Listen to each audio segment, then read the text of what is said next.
Hello and welcome to my 2025 winter training series.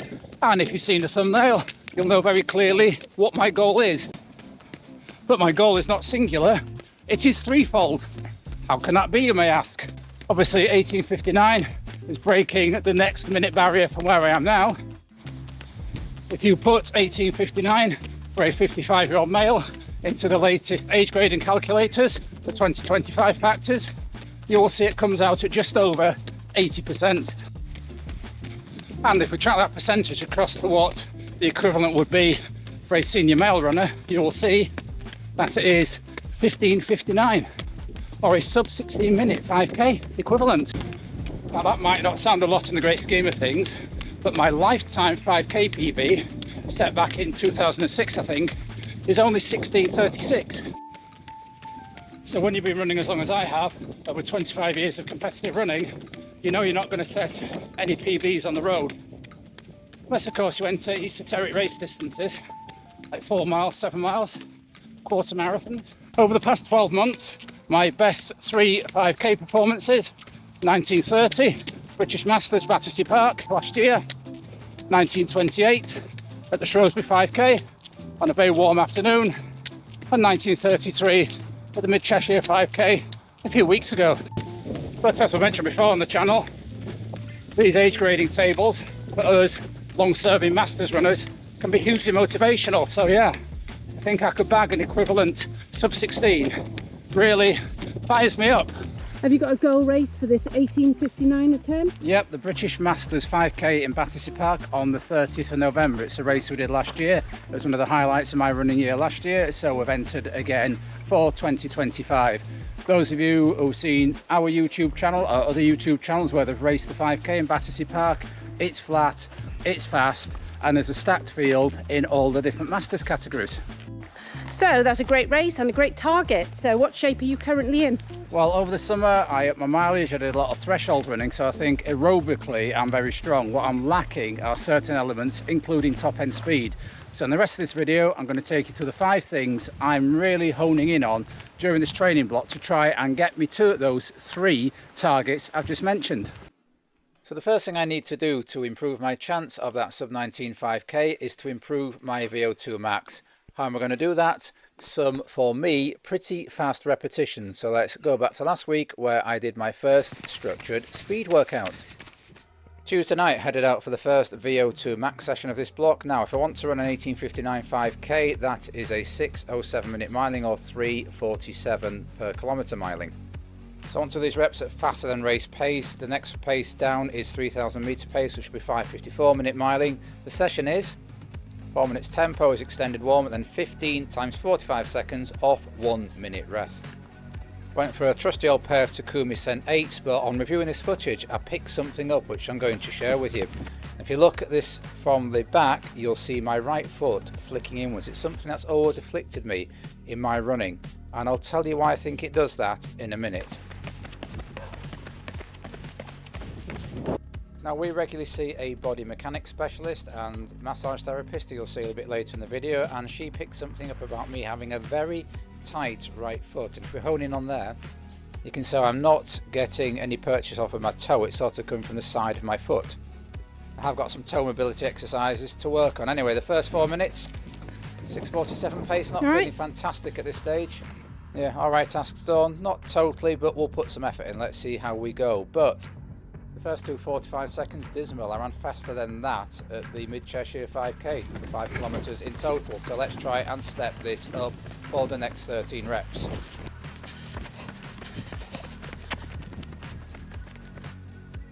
Slightly better there after the first 2. We managed to get sub 6 minute miling for most of them. But remember, we're looking for 5:55, even for 3000 metre pace. I had hoped to go a little quicker. But legs feeling quite heavy, and I think I know why, because we put in lots of strength sessions on them.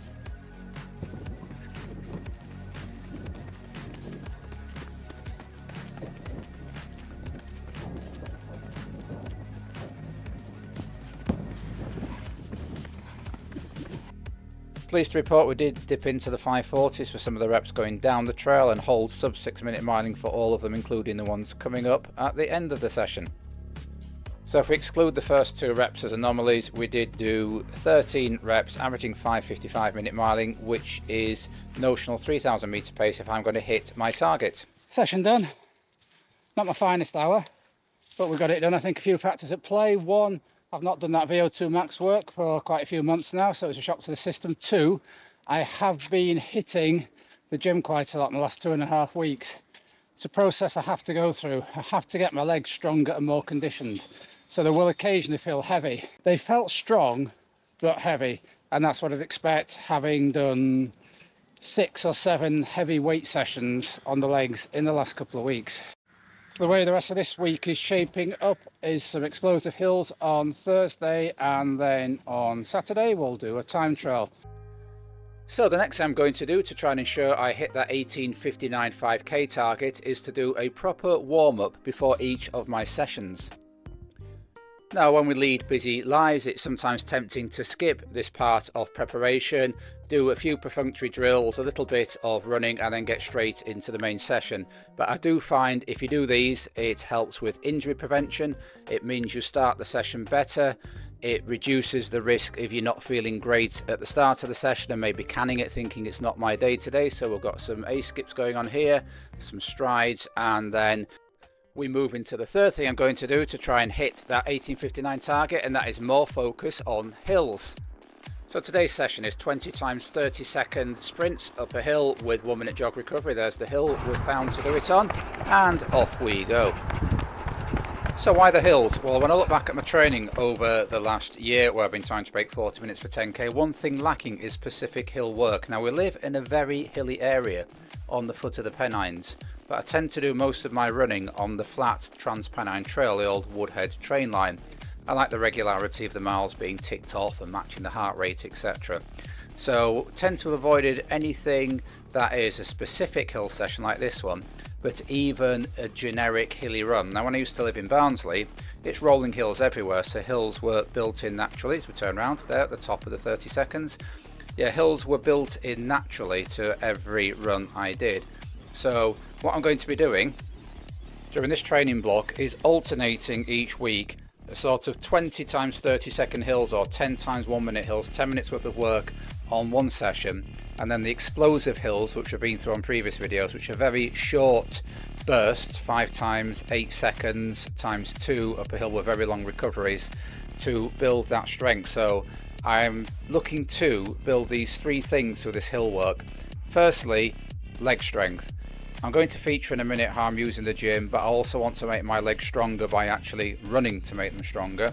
Secondly, this is what you call hidden speed work. It's working my fast twitch muscle fibers, but it's not overly impacting on my legs because we're going uphill.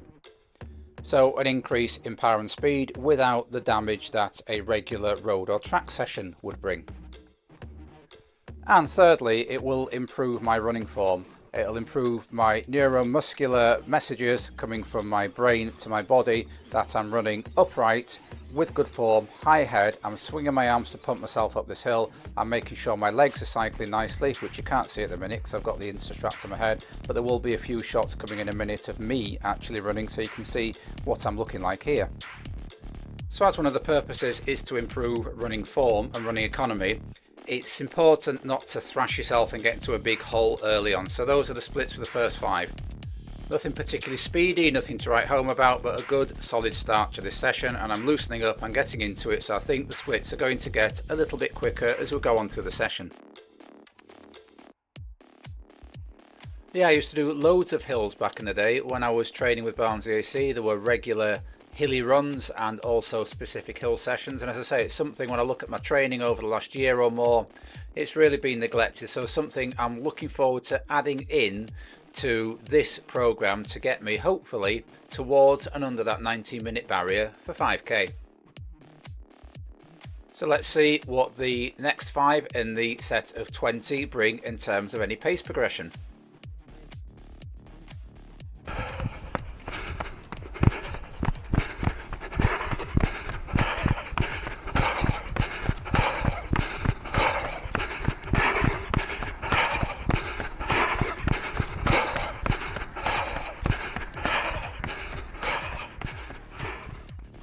So you can see the pace is there and we are getting quicker. Now it would be useful for you to know what these would equate to on the flat, but when I looked at the effort pace on Coros, they were virtually the same as the actual pace, which isn't the case because this is a significant hill.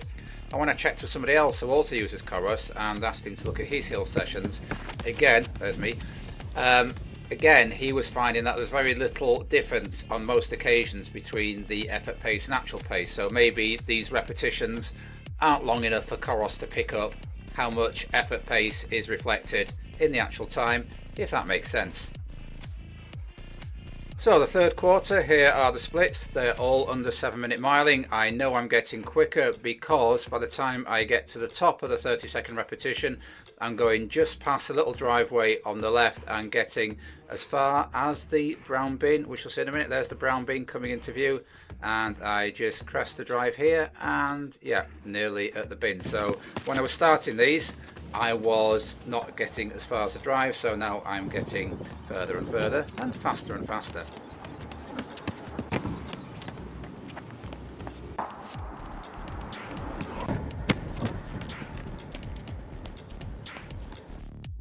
So some side shots have slowed down here, nice high head, arms driving well, going back down there, arms driving well and nice cycling through the legs, so I'm pleased with that. So on the cool down now, and those are the splits for the final 5, and look at that final one that I ripped out, as the young people say these days. We're stopping to take in the lovely River Don on this ancient bridge. Heading back to the car to do the next thing that I hope will get me sub 19, but pausing to reflect on this lovely badge, isn't it? The Barnsley Borough. You've got the glass blower on the left, the mine on the right, two industries which were instrumental in the growth of Barnsley in the industrial era. Anyway, that reflection noted, let's go and get some recovery started. So recovery, not always my strongest suit, but this is the thing I've always done well, that's eating. We've got a protein bar there straight after a session, get some protein and carbs straight in me. All is good. Now, one thing I've historically never done, going back 20 years or more, is some stretching after the run, stretching the major muscle groups. You can see how hard it is for me to get to do a quad stretch here. I eventually managed to get hold of my foot, stretching out the glute and the back here. So taking the time, hamstrings, taking the time to do some proper stretching. So the next thing I'm going to do to try and ensure I get my 5k time down under 19 minutes is recovery. And part of that is visiting Joe, our massage therapist and sports body mechanic specialist, every few weeks to get an assessment and get some treatment to keep these old legs on the road. Always fun, this part of the recovery process. It's a treat having a sports massage. Not the Crown My Run death coughs there, I don't know what we call those sounds. Let us know in the comments below if you've got any ideas. And the fifth and final area I'm really honing in on this sub 19 5k training block is strength and conditioning. So here I am at the gymnasium. Now I'm going twice a week and I'm alternating single leg work with double leg work because running is at the end of the day a single leg sport. So here I am trying to do some Bulgarian split squats. You can see I'm not able to get down too far, very tight in my knees at the minute, and my stability and coordination isn't the greatest, so I think there's quite a few gains to be made from doing this. Now we're moving on to single leg bridges, a little bit better at this, so I do 3 sets of 10 on each leg, just using these for illustrative purposes, and this is the left leg, which today was operating better than the right leg. So those are the first 2 exercises I do on my single leg day. We then take an 8 kilogram kettlebell and I try just to hold it gently on my quad and lift it up. You can see lifting up on the left leg isn't too bad. There's nothing happening on my arms apart from stabilizing that kettlebell there. But in a minute when I move it onto my right leg and try and use my left leg for balance and support, you'll see there's still quite a lot of wobble, not a lot of stability going on there. In fact, look at this footage, my left leg seems to be at an angle, moving towards the right there. There you go, I'm wobbling around all over, so still quite a lot of work to be done on the stability, strength and coordination aspects. Now we move on to single leg calf raises. Again, I think 3 times 8 on each leg here with the 8 kilogram kettlebell in my hand. I said about my toes not being the most flexible when I did that speed session earlier in the week, so again trying to get a greater range of motion there. Then onto the bench press rather than doing double leg, as this is single leg day. We're trying to do a few of those. If you look closely, you can see my right leg is really wobbling when I get, there you go, when I get it fully flexed, and then when I come back down, again, I'm not able to get all the way. Left leg, a little bit better there, little bit of wobble when I get it fully extended, but not as bad as the right leg. So as you can see, we're not just doing strength and conditioning, we're doing it with a particular focus to address a particular weakness. Now, it's not just single leg work. I like to focus on the core as well. I enjoy this machine when I'm at the gym. It works the lower core. I try and really breathe in and keep those abdominal muscles tight as I do this. And yeah, 3 lots of 10. And don't neglect the upper body. Upper body strength can help with running economy, so I do a set of exercises which are pulling ones and a set of exercises which are pushing ones. So that's a little reflection of single leg day at the gym for me. So what are my chances of getting that sub 19 5k? Well, the 3 predictions I used, Coros has me on about 1906. It's had me on 1906 for ages. It never moves. Strava currently has me on about 1915 prediction for 5k, and Kaizen, which I've been using, has me on 1933. So we're in that range. Nobody is saying that I'm in sub 19 shape at the minute, so what chance have I got of getting there? Well, as you can see, I'm dialing in on 5 things that I think are a weakness in my running or are certainly areas for improvement. And I often think we're running, we can fixate on, must run a sub 3 marathon, must do a sub 40 10k. But sometimes, you know, it's better to travel hopefully than to arrive. Who was it said that? I'll find out and put their name up on the screen now.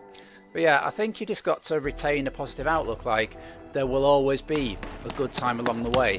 And if that good time along the way doesn't happen on the 30th of November in Battersea Park, I'll have certainly improved myself as a person by relentlessly focusing on it. I'll have certainly improved my fitness to some degree by working on areas that are not so good for me at the minute, and I'll give it my best shot at Battersea Park at the British Masters Championships, and come what may. And you know what, that way earns you not just physical rewards but psychological rewards as well. You can line up at the start line knowing you've put in everything you can, you've fought an honest fight, and you've got to that start line in the best possible shape to get to the finish line in your target time. And if it comes out at 19:05 or even 19:30, yes, I'll be disappointed, but I will look back on this training block with some degree of pride and some degree of pleasure, because it's all part of, as we say on this channel, keep on keeping on. Keep on keeping on.